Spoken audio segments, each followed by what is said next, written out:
Bienvenue à notre post-it. Est-ce que tu as déjà été trahi? Si c'est le cas, il faut vraiment écouter ce post-it jusqu'à la fin. Aujourd'hui, on va lire un texte qui se trouve dans le livre du prophète Osée, au chapitre 3 et au verset 1er. Il nous dit comme ça le texte. Le Seigneur me dit, eh bien, une fois encore, aime cette femme qui a un aimant et vit dans l'adultère. Aime-la comme moi, le Seigneur, j'aime les gens d'Israël, bien qu'ils se tournent vers d'autres dieux et raffolent des gâteaux de raisin. Le livre d'Osée, c'est vraiment quelque chose de très fort. Et parce qu'on voit que les messages que Dieu veut donner au peuple, et ils sont donnés à travers de la vie du prophète.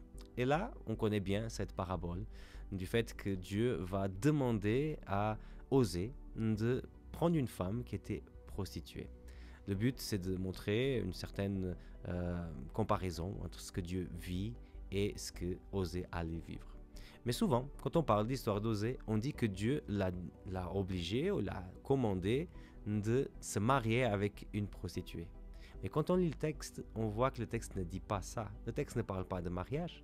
Le texte dit qu'il doit aimer cette femme adultère. Dieu a demandé à Osée pas de se marier avec elle, ça c'est clair, mais de l'aimer.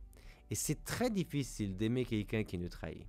On parle du conjoint, mais c'est aussi difficile avec la famille, les amis, nos collaborateurs. En fait, l'amour, c'est quelque chose qui ne se développe pas quand il n'y a pas un contexte de confiance. Et dans ce cadre spécifique d'une méfiance, Dieu dit, va et aime cette femme de la même façon que moi, je vous aime. Dieu nous aime malgré nos trahisons. Il est toujours là, il croit toujours qu'on va changer, qu'on va revenir, qu'on va commencer à zéro. Il essaie de nous inspirer déjà à accepter cet amour, mais aussi à être inspiré par cet amour et donner notre amour aussi à ceux qui nous trahissent, à ceux qui sont contre nous.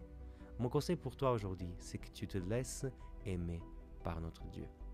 Moi, je m'appelle Samuel Cogna et c'était le post-it d'aujourd'hui.